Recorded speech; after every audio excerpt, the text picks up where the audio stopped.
What do you want to end it on? Complete doom or like anxiety?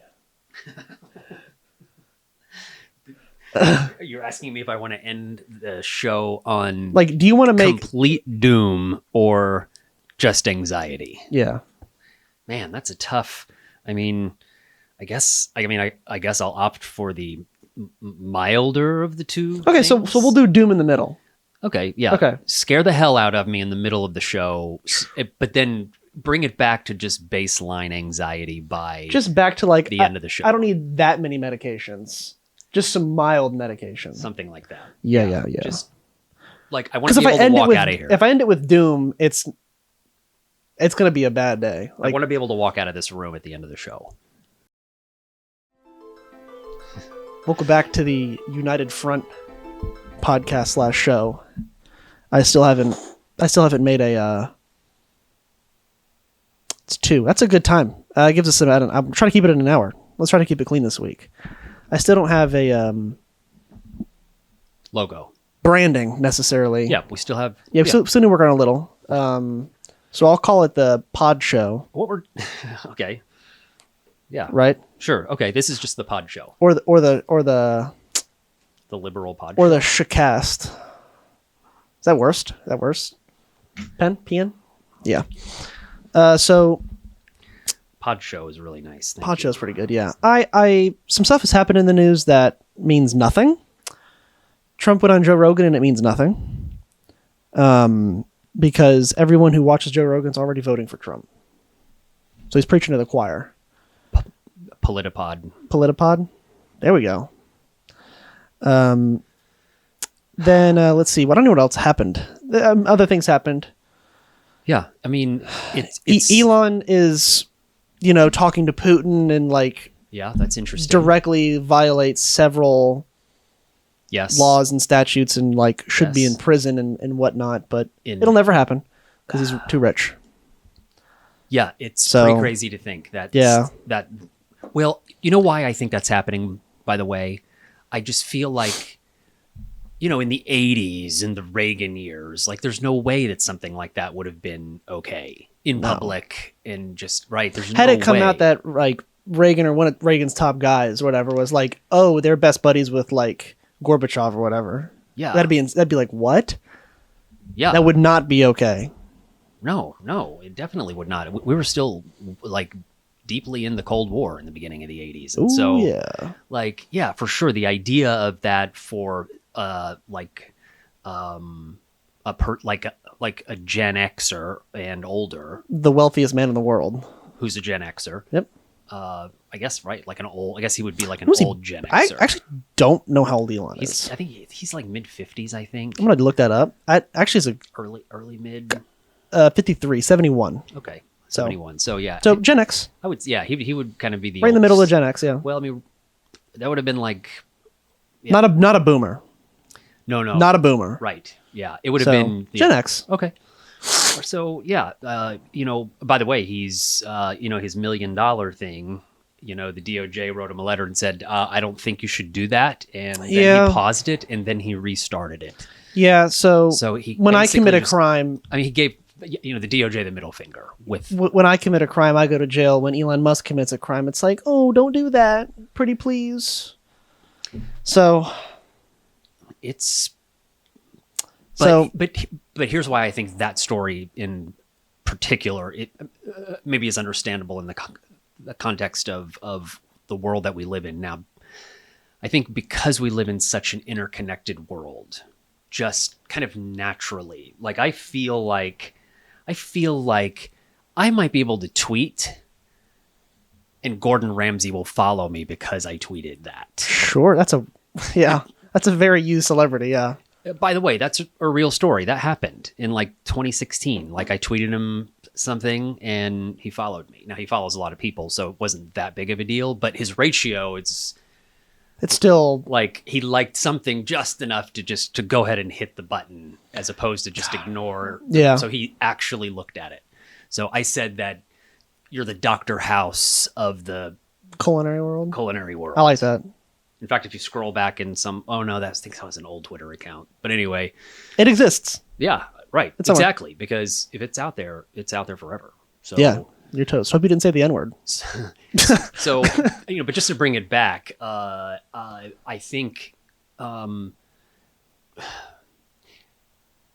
it would have been crazy to think that Elon Musk or some sort of a powerful man or a person close to the president or a person running for president in the 80s, that would be nuts. But in the modern world, I feel like we are connected. I think like almost all of us feel like we're just, within a few clicks away from maybe being able to get a hold of somebody or being close to somebody, or obviously we can video call people and this and that. So but it's like a connected world, and we know everything that's happening all over the world all the time, whenever we want to know it. Yeah. And so I guess it's just like, it's not a surprise to me that like billionaires would be in touch with other governments. Like if I were a billionaire, and I'm like thinking of doing business in Russia, and I can speak to the president of Russia, I feel like I would try to do that. There's no law against that. I don't think.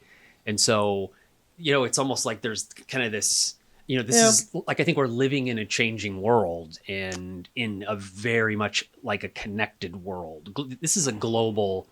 Yeah. I mean, this whole thing is global. I guess like if Elon has a history of turning off Starlink for Ukraine, but allowing Russia to use Starlink, like very clearly, does a lot of very, like, he did that. Yeah, you know that Ukraine had like a big offensive plan. I think this was last year. Had a really big offensive plan, and then he just turned off Starlink, and then was like, actually, it's only for civilian use. We can't use it for military stuff. So the fact that one rich man can like determine the fate of nations is probably not a good thing. I'm going to just go ahead and say that. Yeah. Call me crazy. For sure. I don't think one rich man should decide whether Ukraine should have sovereignty or not. If it was real wartime, I feel like there would be like an eminent domain thing, and the government would just say Starlink is ours for the next year or two. Only if we were at war. That's what I'm saying. Like if it were some, but like a true war. I still find it equally morally abhorrent. Yeah, of course. He shouldn't have that much control. No one man should be allowed to have such control. Absolutely. This plays in with Wall Street. No, it was Washington Post, WAPO, because which one's owned by Bezos? Is that Washington Post? Whichever one Bezos owns. Yeah, Bezos. Yeah, he Washington didn't Post. allow the editorial to come out of supporting Kamala. Yeah, because the editors wanted to endorse Kamala, and he said no. And he said no. So now rich people are also getting in the middle of. Yeah. Bill Gates donated. This is the beginning of silencing news. Like that's how it starts. Bill Gates donated $50 million to Kamala last week. Everyone's breaking laws. Not to her, but to like her PACs. The PACs, all that stuff, but which is entirely legal. I mean, it's the same thing that Elon is doing on the other side. I don't think it should be. I agree. I don't like it just as much. I mean, this isn't an argument about. I'll come for him second, because at least who he donated to was like less on your team, less evil. Yeah. I think in a measurable sense. Got it. Right. Yes. Less evil in a measurable sense. Yeah. So sure. at minimum that. So I think rich people have way too much control. Stephen A. went on Fox News. That was pretty funny, but nothing exciting, I guess, has come out.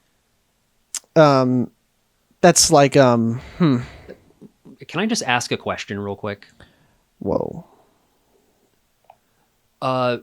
What is the definition of an oligarch?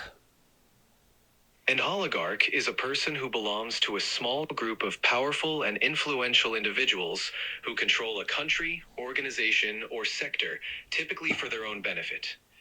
This term is often used in the context of Russia, where a few wealthy individuals have amassed significant power and wealth, especially after the fall of the Soviet Union. Would Elon Musk be considered an oligarch? While Elon Musk is an extremely wealthy and influential individual, the term oligarch is not typically used to describe him. In contexts like the United States... Shit. We don't have oligarchs in the U.S. because we're the U.S. Oligarch from Oxford. I apologize for that. Oxford, a very rich business leader with a great deal of political influence. Yeah, I mean, that's it.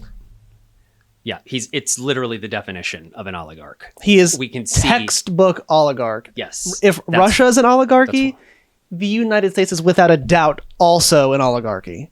Clearly. Not even close. Right. If Bezos squashed the story, Elon Musk is giving away $1 million a day. Bill Gates is donating $50 million to Kamala. Like, if people not to mention all the secret behind the scenes lobbying groups that buy all the politicians, right. all the oil money, all the real estate big money, pharma money, healthcare money. Oh yeah. So yeah, if Russia's an oligarchy, so is the United States of America. I mean, like a DC just so comic. Everybody's clear. Like a DC comic, yeah. Like, just so everybody's clear. Yeah, we are an oligarchy, and that's a bad thing. Hot take maybe. I might upset somebody. Bad thing. I don't think that should be the case. So a lot of stuff that's come out that should sway the election, but Americans are dumb. So it doesn't. Let's talk about polling. But let's get to polling. Let's talk about the election. I want to talk about that. Because I have 2 polling sites up currently. I have 538 and Real Clear Politics. Can I just introduce an idea that I have in my mind? Oh, Jesus. Right before you go to polling. It's about polling. Please. I'm trying to pull up the Real Clear thing. So where I'm starting is I feel like Donald Trump lost in 2020.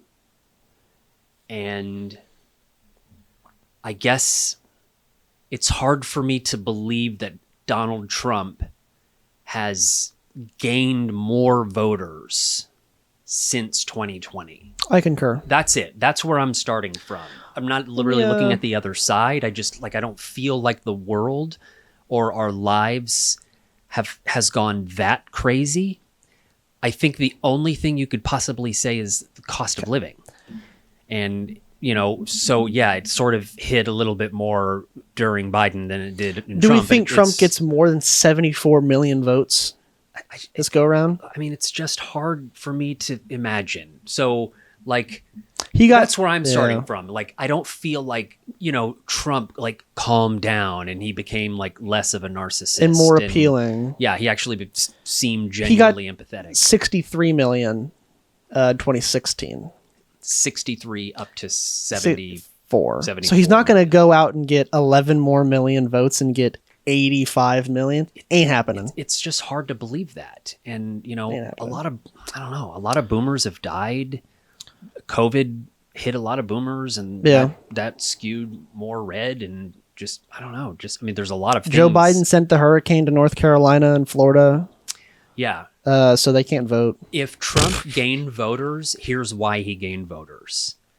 I'm going to say it loud and slow for everybody in the back of the room. Because Trump was on offense the whole time.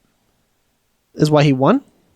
That would be why he gained even more voters. He was just on offense. He's always been on offense. Blaming. Yeah. And here's what you should be scared of. I'm going to give equal blame to Democrats for absolutely failing to continue their messaging from 2020. They had built up such a good, Trump's terrible campaign, and it worked. And then the moment they won, they were like, okay, we're done. Everything we just said about Trump, just kidding. I think they got busy governing and they didn't, they just didn't. Well, not every single person who votes for Democrats is governing. Joe Biden's governing. Right. You know what I mean? Sure. You follow me? Yeah. So, we've talked about it so many times of, Democrats don't know how to run a campaign. Republicans also don't. But at least, clearly by, the fact that this is a close election, they do it better. I don't know if they do it good, but at least it's better. Mm-hmm. This should be a 400 electoral vote for Kamala kind of. This should be an FDR-esque victory. Yeah. If we lived in a real country, it should be. I just think every swing state should be for Kamala. I just think it's a testament to Trump's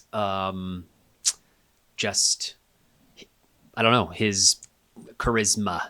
Like, I'll call it what it is. It's, it could be positive charisma or negative charisma or whatever, but I think a part of it actually is journalistic malpractice. Oh, yeah. And misinformation. I don't know. So I'll put it like this. I would probably, it feels like at least since 2020, the amount of misinformation has ramped up. Like, it's gotten worse. And nobody has become more media literate or knows how to do research properly or find reality. On top of humans aren't truth-seeking machines, or what makes us feel good seeking machines, right? Or avoid pain. Or avoid pain machines. Like, that much is obvious. Trump is the most incoherent I've ever seen him. If you actually play one of his things out, he just goes off into, like, what is he talking about? He's mumbling, and he's like, I know, falling off like a cliff. Yeah, mentally. Yeah, it's so it's more now than 2020. His 2020 campaign, I think, was probably his best campaign. He was still okay.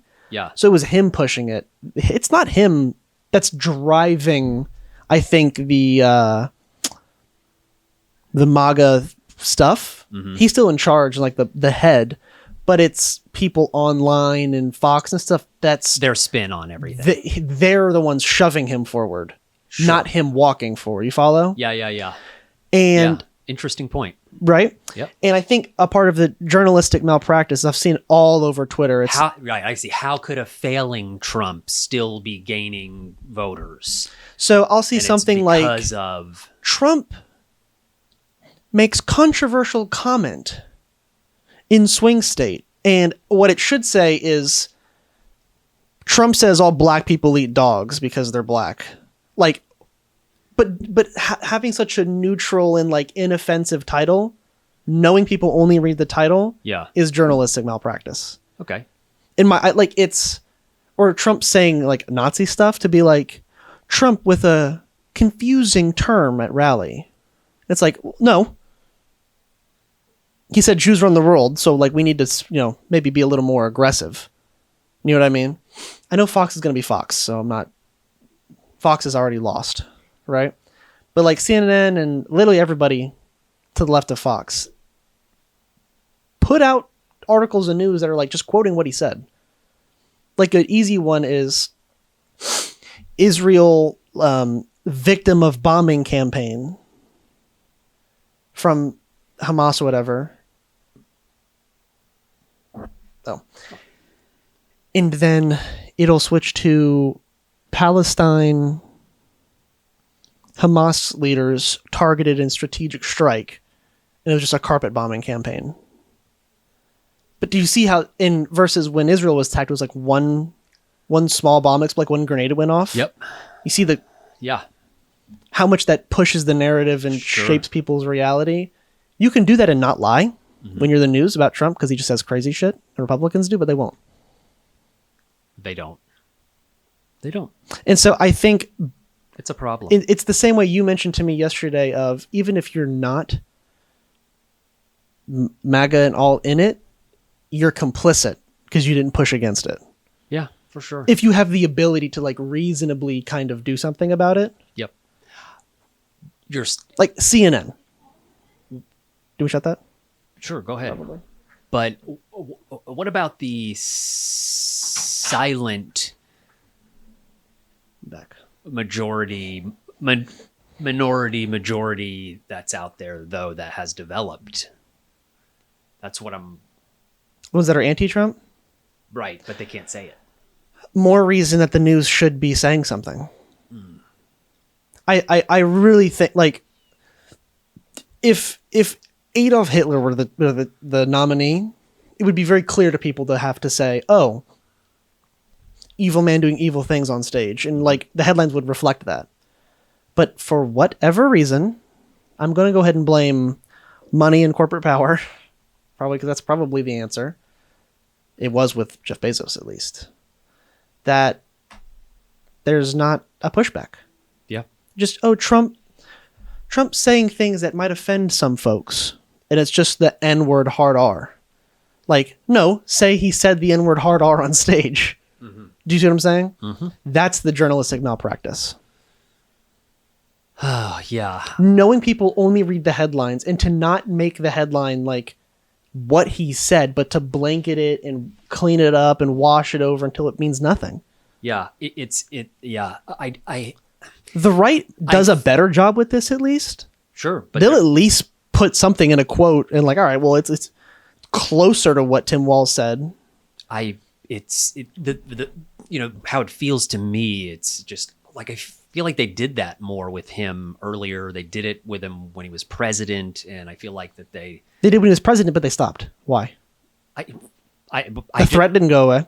I just think that, I don't know, like, I just wonder if we're all just kind of over it. It's just, if you're a journalist in the room and you're listening to the same thing all the time, like, I mean, that is your only world, right? Yeah. Put yourself in the place of a journalist who gets to sit at a presser. Every time that there's a Trump and a podium, you have the card and you get to be the representative for your network. Yeah. And you're there and you can ask a question if you want to and whatever, and he may, answer or, But like, these people have been doing this for years and they literally hear the same SHIT every single time from Trump. Yeah. And I just feel like, how many times can they ask a question about this? Because he's just, that's mean. It's a mean question. And, the immigrants are coming in and they're murdering everybody. And right. He's relentlessly defensive, like a superpower, relentlessly defensive, and then can we'll just spin it. It may be half or mostly nonsense, but there's enough there that he never actually has to answer for anything. Well, then, but years of doing it as a journalist, you just if you're 25 times you've asked him about the hard unable to write an article that has an accurate title, then you should just not be a journalist anymore. Well, yeah, for sure. Like, obviously, you're not going to get the answers out of him, but you still write the article. Are you talking about something like The Atlantic, something like New York Times? I'm talking about anybody who isn't clearly pro-Trump. There are some places that are better than others. See good stuff where? On CNN? CNN I might hate CNN more than I hate Fox at this point, because they openly said we're going to bend to the right for conservatives because we want to be neutral. What does that even mean? It just means when Trump says something, they play defense for it. And when Kamala does something, they question it. I don't know. I mean, I was watching Jake Tapper yesterday. I'm saying the network. Yeah. I didn't say Jake Tapper. Well, yeah, I get it. But I said the network. But the network is whoever I'm listening to on the news when it's on my TV or I'm reading online. Of course, I mean, obviously those things can be different things, but I don't know. I mean, I don't think it sells. I don't think it sells clicks when you say there's some ridiculous thing that Trump said. Yeah. Like, I just think that people are just so over it. They're just so, like me and you. Here we go. Like, I mean, I know I am. Like, I can't wait for a world. I can't wait for a political world in the United States where Trump is not the main character. Yeah. Here we go. So I'm on a website called Ground News. Heard of them? So this is a place where it collects a bunch of new stuff, shows it where it leans, how factual it is. That's a really good site. I actually really like it. What's it called again? Ground News. All right. So there's a test you can do as well. So it'll show you who leans right, who leans left, who's more accurate, who's more misinformation.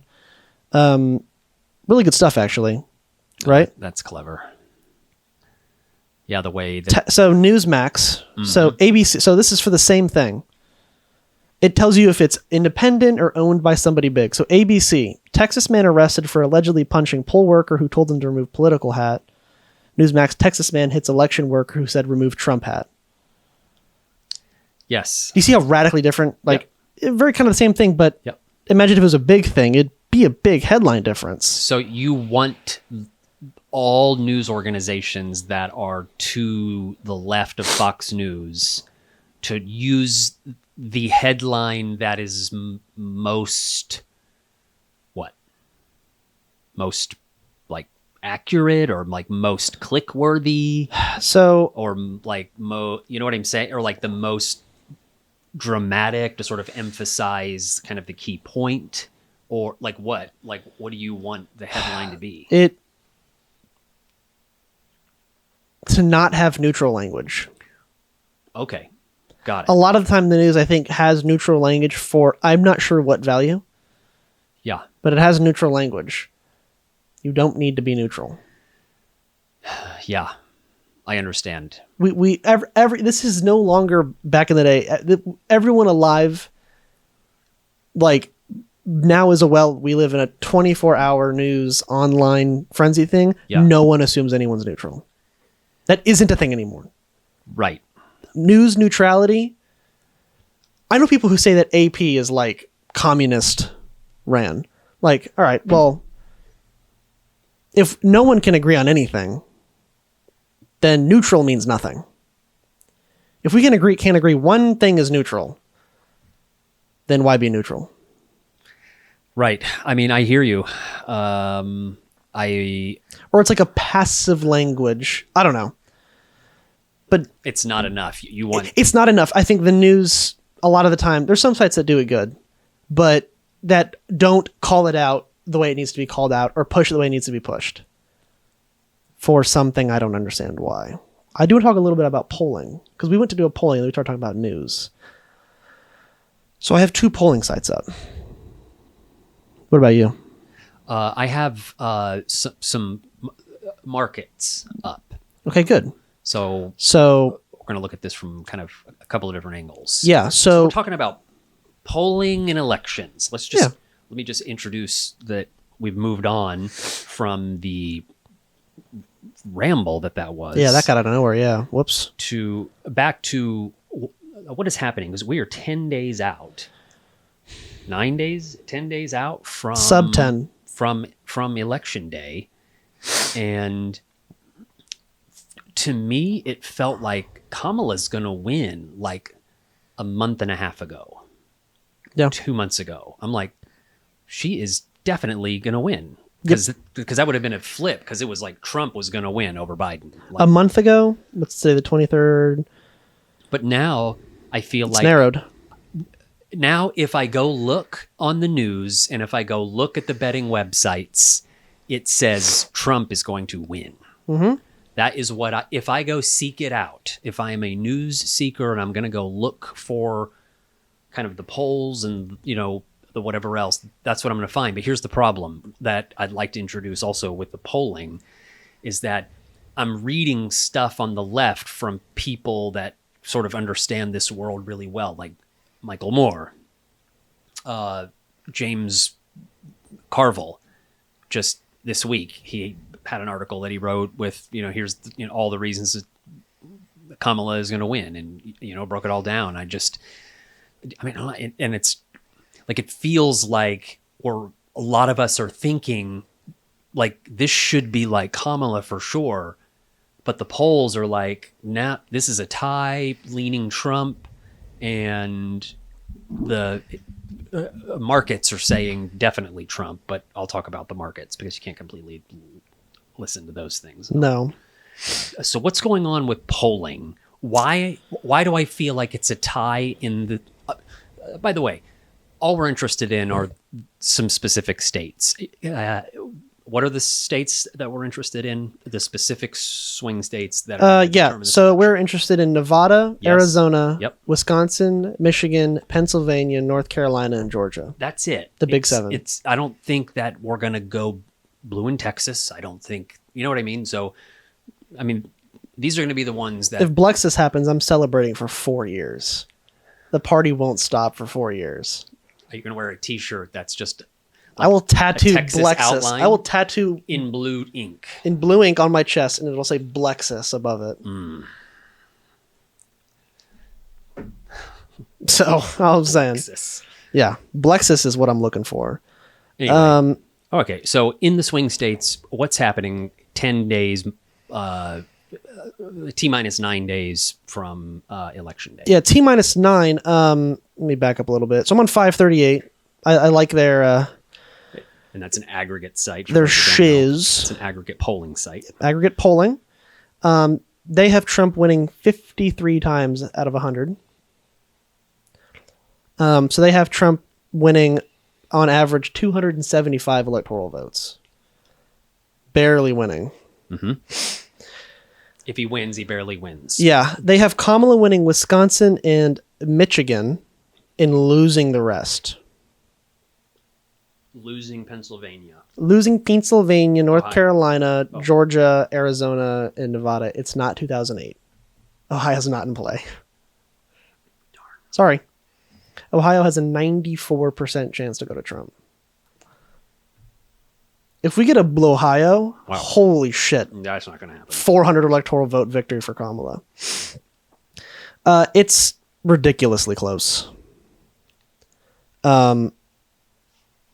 So Pennsylvania, for example, I'll look at some polling. So this is a problem. 2 openly Republican pollsters, Trafalgar Group or whatever, I don't know how you say it, and Qantas Insights, 2 Republican pollsters, +3 and +2 for Trump respectively. Then there's another +1 Harris, +2 Trump, +2 Harris, +4 Harris, even like there was a flood of some kind of very low rated or potentially right-wing pollsters that came out. There was one polling group, I don't know if I liked it somewhere, where in North Carolina, Kamala was winning the stuff, and then some polls came out and it updated and she was behind. And a polling group replied to whatever this was with a "you're welcome." Why would you say you're welcome? Other than you knew what you were doing with your poll, skewing it for Donald Trump. What is the motive of skewing polls towards Donald Trump? I think it's kind of the same thing that the betting markets are, is Republicans are dum-dums. Just calling it how I see it. No, I think it's... I'll tell you what I've heard. Too big. I think if they do better in the polling, when he loses, they can say, oh, look, the polling was so good for him. It's not, he couldn't have lost. It was stolen. So it'll help. It gives them with pretext. legal challenges. It gives them pretext to push the "it was stolen" narrative. I don't think it helps them legally at all. I just think it helps them with a media narrative. With a narrative. Yeah. I have heard some people opine that the reason that it seems like this is like really a toss-up or even like leaning Trump this election 9 days out is because the news wants it to be like that, so they have things to stay newsworthy. Yeah. All the time, to I think keep the clicks a part of it is pollsters and news outlets are scared to be, oh, Kamala win and then be wrong. But when one of them wins, we'll all still say you were wrong. Why didn't you call it? Yeah. So they're not helping themselves at all. Mm-hmm. I think a big tell, you know who Emma Vigeland is? Yeah, I do. You know her name? So she is a co-host on the Majority Report. So Drumpf goes on Joe Rogan. Yep. And says that he was whining about how much internal polling costs to do. Yeah, I've heard it's really and then expensive. Followed it up with he doesn't believe in the polls. Trump said he doesn't believe in the polls. His internal polling. After complaining how much his internal polling costs. Oh. So when does Trump say he doesn't believe in polling? When he's losing. Has Trump said he doesn't believe in polling when it says he wins? Oh. Follow me? I'm not paying for polls that don't show me winning. I'm getting sick of paying for these polls that say I'm losing. Yes. If his internal polls... $8 to do something stupid called But, I have a theory. These pollsters, they charge you a lot of money, too. They charge you $500,000 to do some stupid poll, and they interview like 251 people. I don't think they interview them in many cases. I don't want to get myself in too much trouble. You think it's bullshit? No, I think they sit there, they make a deal, they get $500,000, and they say, Trump's leading 51-49. They announce it, and everybody says, oh. Do you understand? I think in a lot, look, I'm a very common sense person. I think that they probably don't always poll. Some of them probably never poll. What's the difference between 49-51 and 47.5? Well, it's also a tiny percentage of the population. I don't think it's representative of the overall population. I just don't think I don't know of one person in my whole life that ever got called by a pollster. Exactly.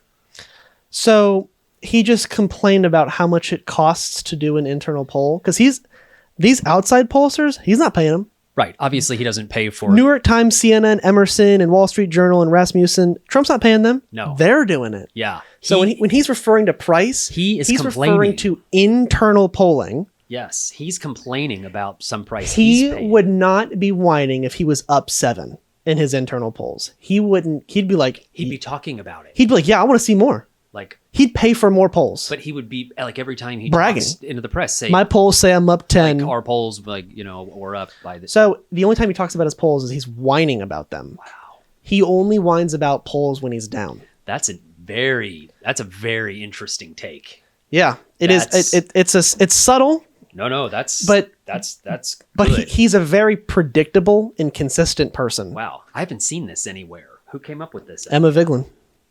She tweeted it 14 hours ago. Man. She tweets out, Trump complains about how much his internal campaign polls cost and then goes on to insinuate that he thinks polls are fake. I have a hunch about where they're trending. Emma Vigeland. Co-host of the Majority Report. Wow, that's pretty slick. I wonder where she got that from, or did she pick up on that? Because she could have. She's pretty smart. She's pretty good with this stuff. Wow. Maybe their team inside, they picked it up, or she saw a tweet somewhere. Good work, team. Whoever did it. Whoever came up with that. That's a really interesting. A great catch. No. Yeah, it is. A great catch. Yeah. It's a really. And I have a tendency to agree for this reason. When I go on Twitter, which is where it matters, and even on Fox News and other places, I don't see them bragging about polls, particularly those who might have insider information, like a Charlie Kirk, who has helped running Trump's ground game. So if anybody knows better than us, it's Charlie. He only ever posts the betting market. I don't know if I've seen him post polling. Oh, that's interesting. That's very interesting. Well, I'll tell you about the betting let's follow market. Let's follow this connection, and I'll pass to you. Yeah. If Trump knows his internals are bad, Charlie probably has a sense of that. He should know that. He might even know for sure. If not, he has heard it through somebody and knows it's bad. If he's a part of the campaign, he should. He should know. And if he knows the polls are bad internally, which are probably, they're going to try to get the most accurate polls internally, paying $500,000. They know it's bad. They know the real polls are not accurate, meaning they're too much favored to Trump. So he knows he can't just post that stuff without kind of looking stupid. He has to post the betting market. Because if you come at him, he's like, oh, it's just betting market. It means nothing. It doesn't mean anything. It's just betting. Oh, yeah, the betting market. I mean, I'll tell you all about the betting market. But do you see what I'm saying? Yeah, like, sure. You see how that all connects? Mm-hmm. I see Democrats bragging about polls. Yes. They're like, oh, look, we're up in these polls. Never, even when we were up in the poly market, they were like, people were like, oh, we're up. And then it ended. Yeah, I think it's a bigger sign than people realize against Trump. Well, in a negative. You follow? Well, maybe. I mean, I think if you look at the whole thing, if I love the interpretation of, or almost the implication that Trump doesn't want to be paying for the polling because it sucks. How expensive it is, and he's not getting the numbers. He wants his he wants to feel good. To say, he wants his ego to feel good. And if his ego felt good, he would pay $500,000. He didn't care. Exactly. But if the ego's taking a hit, he's not paying $500,000. Yeah, and then I feel like Kirk would also be bragging about the polls if they were up. I feel like they would be bragging about it. Same. I think it's the same. So the media's lying. Our polls show us we're up. Just wait till you see. It never says that. I mean, just says betting market. Look at us. So much money. I understand when people say you can't trust the polls, but I'll tell you what, I'll bet the Democratic side is doing significantly more polling. Number one, they have like 4 times as much money, I know. which is unbelievable. Yeah, they were. That's another reason, by the way, that it's hard for me to rationalize. They've been granted the United States discretionary budget monthly, monthly. Over $1 billion that they've generated. Just like, I know. Oh my! Another Lord. piece I'm going to add to this kind of narrative that I'm building. The Harris campaign decided to go to Texas. She hasn't been to Texas. She went to Houston. She didn't go to like somewhere where her presence might pull a little more votes. They're winning Houston. Yeah, sure. Yeah, she's already going to win Houston. Like you went to New York City? Cool. Right. You're winning New York City. It's less advantageous for her polling votes to be in Houston than in somewhere else in Texas. Yeah, like El Paso. And they're pulled out Beyonce out there. Like there was some I think that shows confidence of like, we got this in the bag. I can afford to be in Houston. I don't have to go somewhere else. You follow? You see what I'm saying? I mean, you think that they may have some like if Kamala campaigned in Orlando versus Miami, right? Miami, which is not necessarily blue anymore, true, would be more of a sign of, oh, she's trying to win votes. But if she went to Orlando, she's like, I'm not worried. Okay, I don't have any fear. Yeah, you see what I'm saying? Yeah, sure. Right. Why? I mean, just in terms of why Houston specifically. Why Houston? Why pull out the big guns in Houston? Well, I wonder if a part of it, and it would be hard to imagine if it was any kind of a large location like Houston, but if you go to a place like Houston, you guarantee that you're going to be overflowing with people at capacity lines. Yeah. I mean, that is also a that's where your fans are, so that's where you hold your concert. Yep, that's true. It could be that. Like she could have gone somewhere where it's like not like a lighter blue, not quite as nearly as much. She went to Houston. Yeah. She wasn't worried. And did it in some huge packed arena. Yeah, so. And she wasn't worried. So that gives an air of confidence on the part of Democrats. You know what I mean? And then she took kind of 2 days off a little bit. Like they really are not stressed right now. Yeah. That's the vibe I'm getting. Like she's so chill that she's like, I'm actually going to take a nap today. It's because if it was close, she would not be relaxing. There's so many things that are hard to wrap my mind around with this. It's like, and Trump, why is she relaxing? You're Trump's exactly right. Always somewhere, and JD's always somewhere. Mm-hmm. It's like they're really, really going out there. If they were really up big, like they say they are, they don't need to do that. Yeah, for sure. For sure. It's true. I mean, the fact that she can afford to go to Texas at all, in terms of, it makes sense for her to be in like a Philadelphia or a Pittsburgh. I bet she went to Texas and made Texas pay for it. You damn right. She called Greg Abbott. But like, it would have made sense for her to go to Pittsburgh or Philadelphia or whatever to win Pennsylvania. But the fact that she could afford to go to Texas and bring Beyonce out in Texas, not in Pennsylvania where she needs to win, she's not even worried. Her biggest gun is Beyonce. Her song is Beyonce. Yeah, one of her biggest guns is definitely Beyonce. And she pulled her out not in a swing state. Yeah, she pulled her out in Texas. Yeah, that's another interesting take, actually. You think it would have been hard to get Beyonce into Philly? Why spend that capital? Yeah, one of your biggest guns. Political capital. In Texas. In Houston. In Texas. In Houston, in Texas, in a place you already know you're going to win big. So I don't. You know what I'm saying? No, I do. Like that's well, I mean, I was kind of scratching my head about it. I'm like, wow, she's really going to go to Texas. But when you fit this all into a bigger narrative. But I didn't think about Houston, and what's the point? And the polling says she's losing. I mean, why not go to Georgia? Yeah, go to Savannah, Georgia. Go to Raleigh, North Carolina. Go to Macon. Bring Beyonce down to Macon. Yeah, that would make sense if it was looking bad internally. Right. But if they must know something. But if she's like, I can just do it in Texas and it's not even a big sweat, whatever, no big deal. She was there for like 7 minutes. I was like, they really just they're not stressed. Either they know it's so over and Trump's about to get 380 electoral votes. I wonder. Like either we're about to Trump's about to win New York, or Kamala's not bugging at all. You think that there's any possibility that they're aware of whatever these potential bombshells? There has yet to be the bombshell October surprise. Yeah, there's definitely been no bombshell. I think they tried to make who was it? John Kelly comments about. Yep. That I think I want generals like Hitler in a normal place that would be a bombshell, but right. Maybe they're saving the big one for Tuesday, 1 week out. Oh, here's a video of Trump killing a child or whatever. You know what I mean? Yeah. I feel like there's something they know or so confident about. Yeah. Her to afford take time off, pull Beyonce out in Houston and Texas. Like, why would you waste that there? Yeah. You're not winning Texas. Yeah. Pull her to Georgia. Win Georgia back. Yeah. You know what I'm saying? Like, I don't know. I hear you. So when you play that all into the narrative, it's like, oh, Trump's complaining about his internals. Republicans want to talk about the betting market. I'll tell you about the betting market. But yeah, tell me about the betting market. Because if you look from around the time that Kamala started to gain her momentum at the beginning of August, they were basically like tied in the betting markets, and they sort of went back and forth with each other. 51, what betting market 49. Are you on?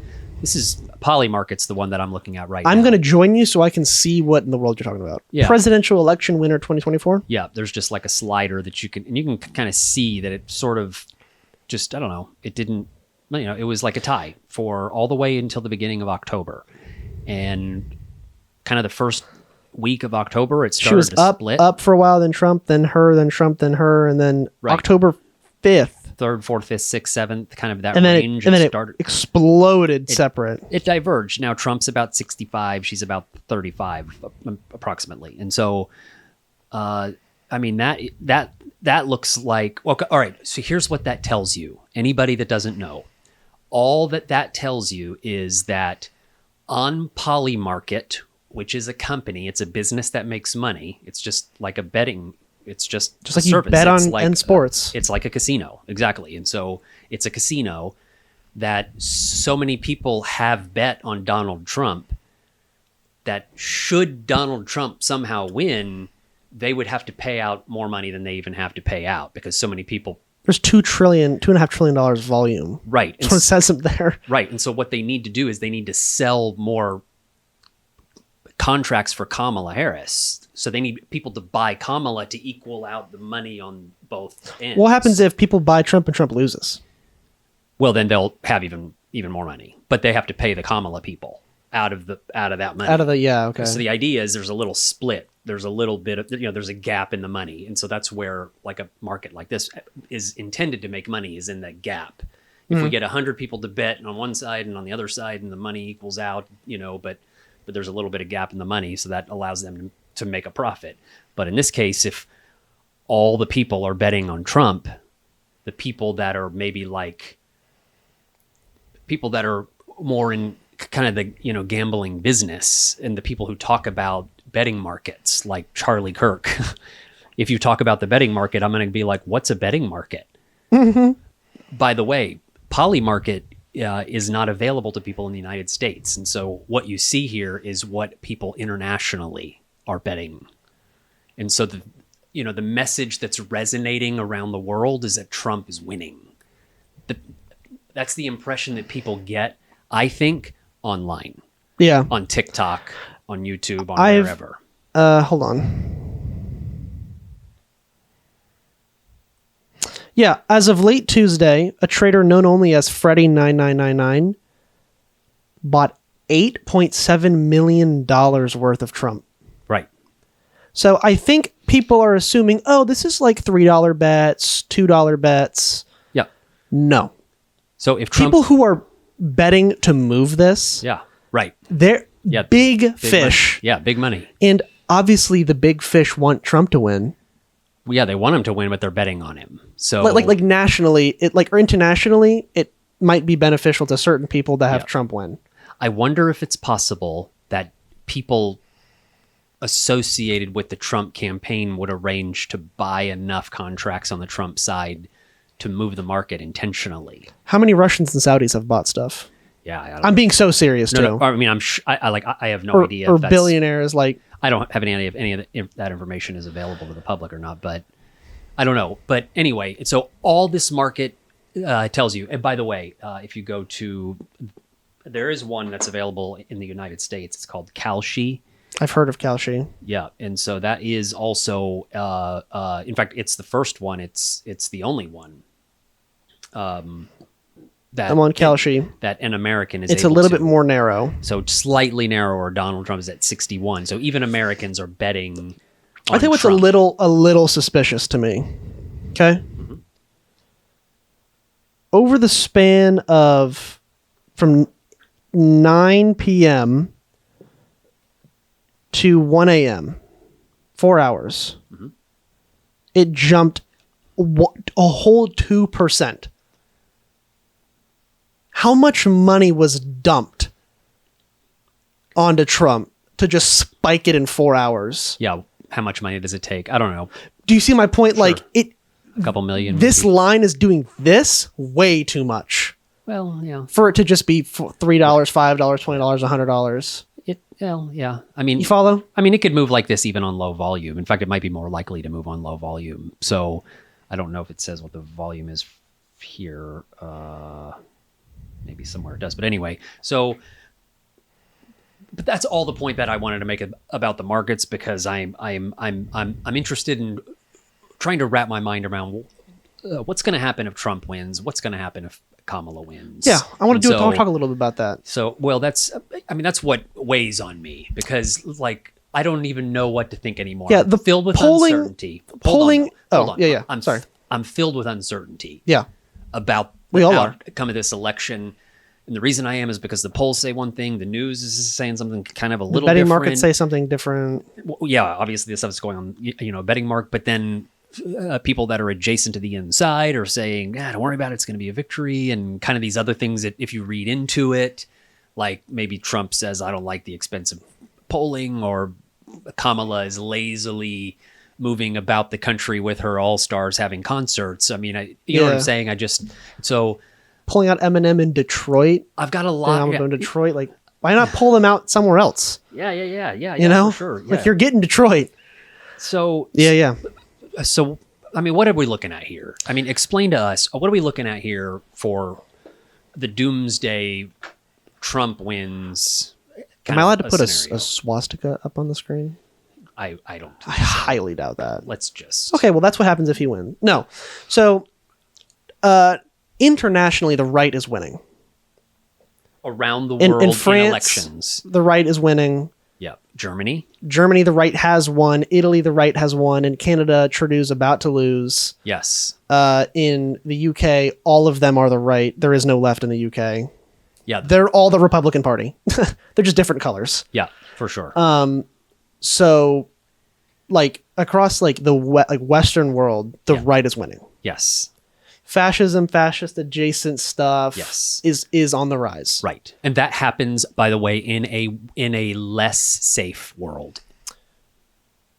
A perceived less safe world. Thank you. A perceived less The world safe is still, at least in the US, and I'm pretty sure in Europe, still safer than it has ever been. Yeah, for sure. Crime is down. Mm-hmm. Right? I think a part of it is kind of this like neoliberal politicians that like the right and the left kind of were for a while. Yes. Right? Like in the 90s and the early 2000s, kind of everywhere. People are sick of that. You know what I mean? Populism is on the rise. Yeah. Absolutely. I mean, like Bernie's a huge example. Like the left in France is a big example. Total populists. They had Macron not be a bitch, but he's a bitch. So he kowtowed to the right. But so populism is undeniably on the rise internationally. Okay.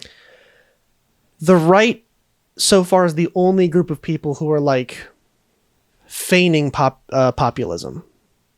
They're not real populists, right? I would argue that only real populists can be on the left, just by like the virtues you have to be a populist. Yep. But they're feigning populism. Trump's the number one guy who feigns populism. Yeah. So if Trump wins, He doesn't care a lick about the people. No. But he talks it the game. He talks it so well. Yes. Yeah. So if Trump wins, he's likely to win the House and the Senate. Oh yeah, I think. for sure. I think if he can pull out a victory in this, yeah. probably the whole nation will have to have moved in his direction, Mm-hmm. meaning likely all the close Senate races go to Republicans, Yeah. and all the close House races go to Republicans. Yeah. So probably we will lose every branch of government. By the way, he had that for the first 2 years in 2016. Yeah, he had. Did he have the Supreme Court? Not yet, I don't no. think. So he'll also have a super partisan right wing Supreme Court to not fight him on literally anything. A lot of people, by the way, if that happens, a lot of people are going to make a lot more money. A lot of rich people Yeah, the rich will get are going to get a lot richer at a rate we haven't quite grasped, like COVID levels of rate of that. Yeah. But we'll feel it more because we won't have COVID to distract us. Oh yeah. Right. It would get ugly. The top percent got $3 trillion richer, but we didn't really feel it the same because COVID was happening. Yeah. It'll just be happening. I think there will be, I think the culture will also probably shift to the right for a time, where it'll be like okay to be like super discriminatory, particularly to trans and gay people and all that. That'll be the targets of a lot of, I think, discrimination. And Immigrants, yeah, big time immigrants, yeah. Even if you like might be an immigrant, Yeah. like less black people, more brown people. Yeah. You for follow sure. me? Yeah, the Hispanic population. Yeah. For sure. I think, Middle Eastern. yeah, anybody who's not white or black, Yeah. like that doesn't matter to them. Yeah. You can be from like Sicily and just like be tan and like, oh, look at this Mexican. Yeah, like, yeah, no, yeah, I know. I'm from Italy, actually. Ah. Right? Like that type of stuff. I think the policies that'll move, I think it matters on how much of a majority they have. Yeah. I guess we'll see when we cross that bridge. Yeah, I guess we'll see. I guess it's a matter of It's a good point, though. If Trump wins, hard- then he's going to win everything. he's winning. Yeah, if he wins, all of it's going. Which all that will do, because now he has immunity because of this, and now Supreme he Court. has a Supreme Court that's extremely right. And then if he won both the House and the Senate, Yep. and then he's already trigger happy with executive orders, and so like I think- literally anything that they want to do, that they'll be able to do. Yeah, for at least 2 years. yeah, At a minimum. right, for sure, for 2 years. I think probably a lot of what we see in Republican states will start to become more national. A lot of just bad stuff, like kind of sneaky behind the scenes stuff. Like Trump made a thing where like slaughterhouses and stuff can do their own internal like checks and balances. Like, oh, are we cleaning properly? Quality controls. And now there's E. coli breakouts everywhere. yeah, Like sneaky stuff you don't realize right. is like, oh, they're just disintegrating this country, but it's not in your face. Sure. A lot of that's going to happen. Yep. He's going to put some head to the FTC and just like, oh, actually, you can do whatever you want if you're a company. Who cares? Oh yeah. And you're not going to feel the pain of it until a couple of years. Yeah. Right. Until it really builds that momentum. Yeah. For sure. A ton of that's going to happen. Mm-hmm. And that's going to be what it's going to do is going to ingrain business in a much worse way. Just like I said, the rich are going to get richer. Yeah. That's going to be harder to dig out without a populist. And we can talk about this more in the Kamala bit if she wins. For sure. I don't think he'll be able to do some mass deportation thing. Yep. Oh yeah. I don't see that. I don't think so. He's not going to actually do it. I bet he moves some I troops see down the border. I see a real easy world where Texas is emboldened to be very discriminatory. Where Texas, Sure. because who are they going to appeal to? The Supreme Court, and what are they going to do? Yeah. They're like, For sure. oh, it's Texas is doing what Texas wants. Yeah. So I don't think it'll be a national thing. I think Texas will get nasty. I just think he'll Florida, deploy the military he'll do that. But I think at the border, It'll- not it'll into the cities. I think it'll embolden all the red states to be more insane. Yeah, that's a good point. It'll embolden them to be allow the red states to more do insane. because now the federal government's on their side. Right. So now the only person who could really stop them Yeah. won't. It's still blue in New York. It's still blue. California will still be California. New York's still New York. Right. Like even in a red country. Yeah, I think the divide between the states will become bigger and clearer. Yeah. Well, that's going to be the thing. It's like, you know what I mean? Like California will be more. Well, I don't know about California, but like something like that will divide the nation much more aggressively. Mm-hmm. It'll make the divides way clearer. Yeah, for sure. In the sand. If he wins, the Republican Party will not fall apart. If he wins? If he wins, they won't fall apart. Oh, no. They will have figured out how to win. Yeah. And they're going to make damn sure they can keep winning. Yeah. Like Texas is fucking with people and they're trying to get people to vote and stuff. And they now know the strategy. Because there's more Democrats than Republicans. There's more Democrat voters than Republicans. If it was a popular vote contest, Republicans would never win. Yeah. They would never win. They know that. So they will have found a way to win with someone as insane as Trump. So wait till they get somebody can be controlled more and more methodical than Trump. Yeah. Because Trump kind of a wild card. I just don't think that they weren't that organized until Trump. But now they know what to do. They have a game plan. Yeah, for sure. But Trump allowed for the building of the game plan. I just think that. So what happens if they get someone who like is way smarter and less? Okay, if they get a person even better than Trump or as good as Trump. I don't think there'll be someone with the charisma of Trump, but I don't know if that matters. Because now they know how to win with someone who's not as popular. Yes. They know how to win without winning the popular vote. Yes. In a better way. And I think that puts us in position for the now down the road. Yes. If Democrats don't radically change. Someone like a Ron DeSantis, who is doing what he did to Florida, much more methodical, and his ego isn't the number one thing. It's being a fascist is the number one thing. Trump's priority is, I want to feel good. Yeah. What gets me claps? For sure. That's his number one thing, and that can get in the way of doing crazy shit. Right? Yeah, for sure. Somebody who doesn't have that problem will allow them to start churning. Trump will also get a 7-2, probably Supreme Court. Because probably he'll have Alito and Thomas probably retire, knowing that they're a lot older. Yeah. And he'll get 2 super young Supreme Court justices, and now I will live most of my life with a 7-2. Right. Right? Crazy. That might be the worst thing. That might be the worst part of a Trump win. Yeah. Potentially. Just to stack the cord even Just further. potentially might be the worst part. Because they can do whatever the hell they want to. Right. So I think it's kind of like the campaigns have said, if Trump wins again, it's going to be a lot more of what he did with less people getting in his way. Yeah. So I think it isn't going to be like concentration camps. I don't think he's going to ever do anything. I think it will really set the stage of now Republicans know what to do, know what they need to do, know how to do it, and now can do what they want. Yeah, I think you follow. I think they'll do what they want, and they'll just start and winning now, every election. And they'll get good at it. Like, oh, we know what to do now. Yeah, through litigation and through bullshit and suppression. misinformation, voter suppression, and they'll do that every time. Every time, everywhere. Everywhere. Everywhere they can. Everywhere they can possibly do it, they will. Right. So I think that's another big thing is it's going to take what we have now and just like send it 20 years in the future. We just keep until now we'll switch to if Kamala wins, unless Democrats can change, unless they can stop being the party of neoliberals, which don't have a lot of faith. So if Kamala wins, I think nothing happens and nothing changes. I'm saying it. Yeah. It's going to be Biden's second term. I really don't. Yeah.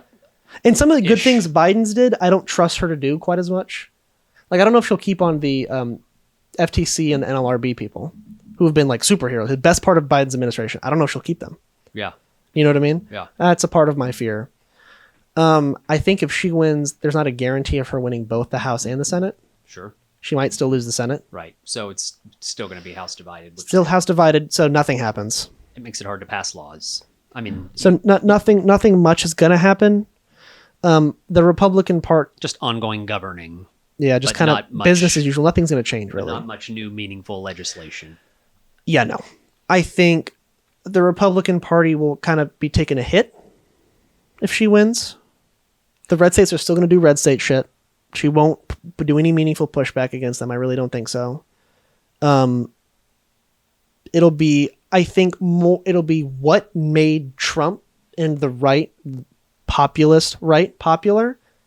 It's just kicking the can down the road. I mean, you follow? Like, all it's doing is giving people another 4 years of being upset at, like, politicians who don't care and don't do things. Even if there's a reason they can't, House divided, they don't care, they don't know. Yeah. They just know the president hasn't done anything for me. Another 4 years of that, upsetting more people who want more populist. Yeah. And the right's going to capitalize. Depending on who. Or it'll just give them more ammunition to capitalize. Yeah. So I'm just going to add to the hope part of this. I really believe that Trump is the most powerful ego that the right has had in a long time. I don't know. Maybe you'd have to go back to somebody like Nixon. Reagan? I don't think Reagan actually as much, just from like an ego standpoint about, I don't know, he wasn't as much of a tough guy. That's the truth. Yeah. He was much more worried about what his hair looked like on camera. I watched a documentary. He's more of an actor, less a bully.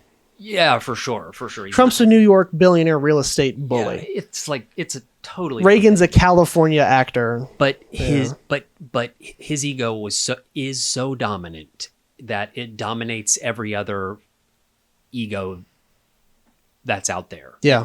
But we've never seen anything like this before, to use language that he would use. Like in our lifetime, we've never seen an ego that's been powerful enough to check every other ego. Yeah, that is unique in that capacity. So by now, not at first, because there was a lot of big egos that were going after him. I mean, J.D. Vance, he said, Trump is America's Hitler, blah, blah. Like, there was plenty of haters. Bulldozed him. Yeah, there's plenty of haters back in the beginning of Trump.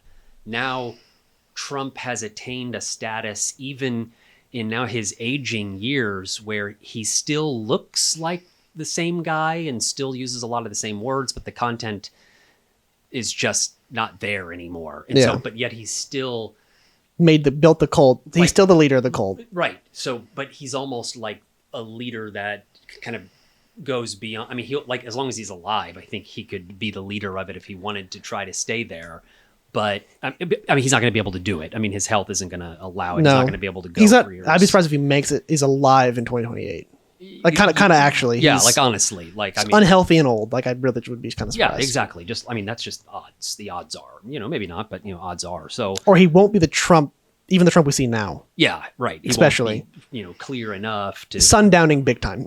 Yeah, that kind of thing. So if that ego isn't there anymore, then we go back to the days, all the old days of a bunch of people on the right. Big egos on the right that are jockeying for power with each other. Yeah. On an ongoing basis.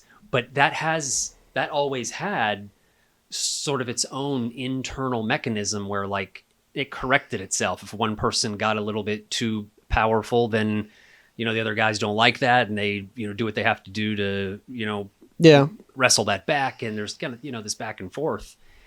But he's just been so dominant that he was able to keep all that in check. So everybody just like crazily just gets behind him and defends everything. And that's why it's so hard for us to understand that are not in the world of the narcissists that lead that right side. I feel like we're beyond that.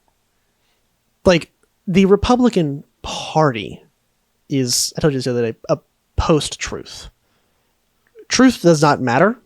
Yeah. Them anymore. The big thing that I wish it were all of a sudden they start checking each other and it's hard to be huge because they all try to kill each other basically.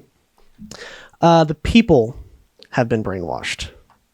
That's the problem. Yeah. If Trump loses and then dies on November 7th, it's not like all the people who voted for him like had a spell cast on them and they're like, oh, reality is here and I care about truth all of a sudden. That's not a thing. Sure. The voters are already brainwashed. Yeah. And it's going to take a long time to get that out. Yeah. So they still have 15 years to capitalize on that.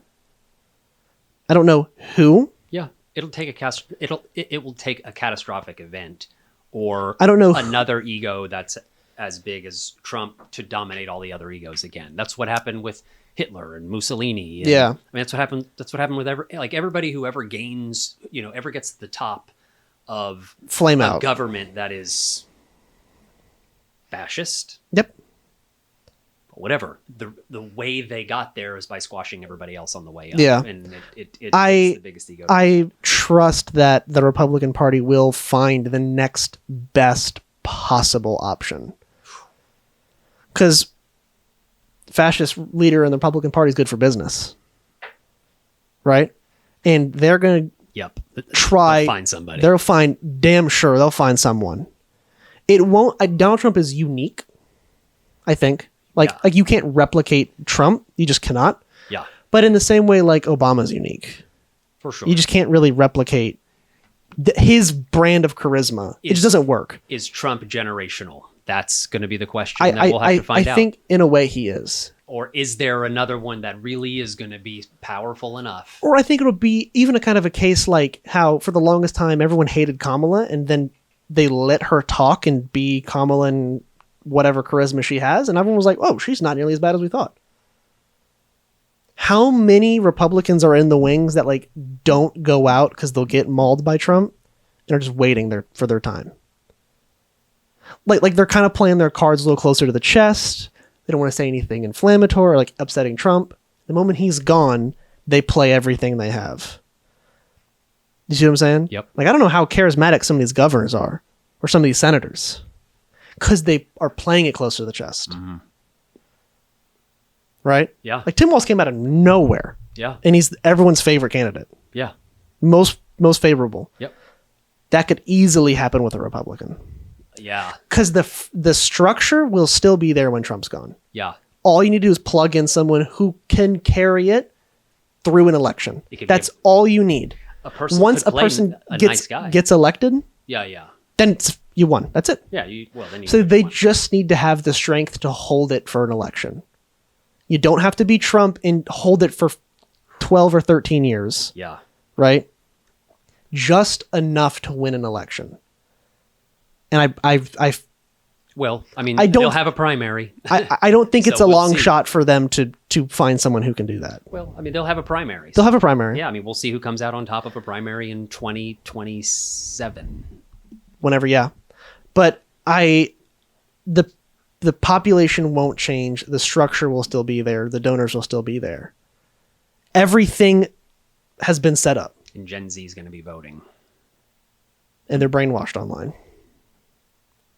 But the whole thing is set up. And I think, if anything, another 4 years of Kamala, unless she shocks the shit out of me, the same things that people are upset with Biden that made them kind of vote for Trump or think about it, will have another 4 years of reason to do that. Like groceries. I didn't say it was smart or reasonable or logical. Sure, just as an example. But it'll give them more reason if the right finds someone who's remotely charismatic and populist. It'll be even, and I promise you, they will say less offensive shit than Trump. Yep. That'll make them more popular. Like, they won't have the cult following quite the same, but they have a better chance of winning a popular vote. Like a ticket, just kind of end it here. A ticket of like, let's see, like Glenn Youngkin, governor of Virginia, and who would his VP be? Somebody. That's a scary, or Brian Kemp, governor of Georgia. Hyper conservative. Mm-hmm. Very much in this very kind of far right fascistic camp. Mm-hmm. Way better speakers and more put together and cleaner and nicer, more appealing, smarter. Yeah. That's dangerous. Yeah, for sure. people who are smart enough to Yeah. capitalize on what Trump built. A wolf in sheep's clothing. If Trump were smarter, he would own this nation. Oh yeah, if he. Do you see? That's my thing. Yeah. So someone will take what he built Yeah. and know how to drive the car. Yep. Trump doesn't know what the hell he's doing. He's just pushing buttons, and sometimes he does shit when he pushes a button. But he has his foot on the gas the whole time. The whole time. So wait till someone who's good, like a Glenn Youngkin or a Brian Kemp. I know. That's my fear. Yeah. Someone who's like way more competent of a politician. They are playing the long game. That's for sure. It feels like they're playing the long game. Yeah, they know Trump is a wild card, but they're building the platform. And it feels like Dems just like always. I mean, if Dems are so smart, then why do they lose so always? And I think a part of it is they just have, for some reason, they just believe institutions can't fail or die or be replaced or taken over by bad people. Like, no. it's just so Like, yeah, it's just so naive. I think there's a lot of naivete on the Democrats' side. I just hope. No, Trump could never win. Like, yes, he could. He did already. He could do it again very easily. You're lucky he's incompetent as he is. You're lucky. You're lucky it's not 8 years younger Trump. Yeah, you're lucky he's not 2016 Trump again, or he'd be a dog walk in Kamala right now. It'd be bad. Yeah. It'd be really bad. Yeah, he was a beast in 2016. Yeah. He was way sharper. So that's, I think... But he went up against Hillary, who also is extremely smart and sharp. Very So good. It was a hell of a fight, to be honest. 2016 Trump would have an Obama victory. But... Yeah, with inflation like this and whatever. Oh my God, he would have to, demolished any Democrat. Right. And he wouldn't say stuff like they're eating the dogs and cats. Like So I think never Democrats come out are lucky that he is falling off. Yeah, it's true. It's true. So I just to end it, because we're talking about candidates, Kamala wins. They're going to, no matter whether she wins or loses, they're going to assume that the neoliberalism won, the going for Republicans, the undecided voters won. Undecided voters are a myth. It's base turnout. Right? There's more Democrats than Republicans. There's more people who agree with Democrats than Republicans. Just get them to come vote. Yeah. Don't go hunt. And that's excitement and It's hope. energy. And energy. It's not like the median voter isn't some philosophical thinker who has perfectly mapped out all of their beliefs on a chart. It's all vibes. Yeah. If they just feel good, like Obama, just a lot of vibes. I promise you, there was no thinking. But a lot of us are like, oh, he's funny. He's cool. I like him. I'm voting for him. Yeah. That's what it is. Hope and change. Currently, dream ticket, it's 4 years, a lot could change. My dream ticket is Tim Walz and Gretchen Whitmer. Yeah, she's tough. Big Gretch, that's her nickname. Big Gretch. Big Gretch. That's hilarious. Right? Because her and Walz are like very much in the same camp of like very progressive. Yeah. Right? That would be fun. Yeah. I don't know where AOC will be in 4 years. Yeah. Or Buttigieg. I don't know where Buttigieg will be in 4 years. I think he'll probably. I need to kind of, looking at where the landscape's at now, assuming it stays identical. Yeah. Big Gretch, big balls Walls. That's what I need. That's the dream ticket. The hell ticket is either Ben Shapiro, or no, not Josh Shapiro. Jesus. Freudian slip there. Are they any different? I don't know. They're the same. Yeah. Josh Shapiro. Yeah, yeah. Or Gavin Newsom. Oh, yeah, yeah. Anywhere on the ticket.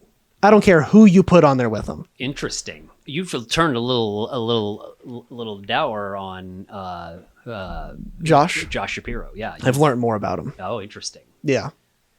Yeah, he's very much like a corporate Democrat. So, not what we're looking for. He's to the right of Kamala. Not for FDR Democrats like you. No. I would love a Tim Walz, Big Gretch. I would take Andy Beshear. I like Andy Beshear. He won in Red Kentucky. I like that. And then 4 years, I guess there's some other people who might show up. I don't know if AOC is ready for that yet. I think she might need a little time in the Senate. Yeah. She's going to be get into her late 30s, early 40s before she really kind of jump. Like 2032, she might, if she wants to, that might be the time. Yeah. You know what I'm saying? Yeah. She could in 2028, but I don't know if it's the time yet. So, but I fear that they're going to let Gavin Newsom run. And I can't think of anything worse than that. Because, like, do I want to vote for the Republican or the Republican? I know. I hear you. It's like, but if Kamala loses, Gavin Newsom is the 2028 candidate. No one can tell me different. I cannot be moved off that point. Because Tim Walz and Gretchen Whitmer will be the Bernie of 2016. Yeah. And the donors will be like, no. The super delegates will be like, no, we don't care. It's Gavin Newsom. Because a woman of color lost, so we have to go back to the white man like Biden. Well, corporate Democrats are they're going to be more likely to get the donors. So. Yeah, that's the fear. So, but we're T-minus 9 days from this election, the election of our lives, or I don't know. Maybe it is. Maybe it isn't. It's even hard to tell anymore. I'm almost tired and just like, can we just get there? Oh, I know. I'm almost like there's like so much build up to oh this. My God, like I'm exhausted from the build. I've been stressed out for the past 91 days. Yeah, right. I know, and it's like we still have 9 days to go. My brain feels like sagging, drooping. I can't wait to go and cast. This is crazy. I'm just So we'll wrap it up. Yep. We went a little long. I'm probably going to cut some stuff. All right. But that's a good episode. We'll be back next week, which will be... Hold on. I just want to check the calendar. It'll be just... That'll be 2 days before the election. Yeah. So we'll get our final predictions in. We'll get all the kind of final polls in. Yep. That'll be on November 3rd. I'll have some early voting information. I'll bring some of that in to see. A week from now, things could be so much different. Pennsylvania has been early voting for a while. It's been super leaning Democrat. Yeah. So I'll try to bring in some more stats. It'll be basically pure election talk. Okay. That's it. So it'll be our election show. It'll be our election show. So we'll wrap till next week. And then the week after, either I'll have confetti and a little party hat. Or maybe the hat with the little wheel on it, the little fan, the little helicopter blades. A dunce hat. Yeah, or I'll come in here in like a hoodie. Depressed. Yeah. All the lights will be off. Yeah, I'll change the lighting and all the lights will be off. Yeah, it'll just be me quiet for an hour. Quietly sobbing. Listening to sad music. Yeah, gently sobbing for an hour. Or I won't be sitting still. It'll be one or the other. All right. So, till next week.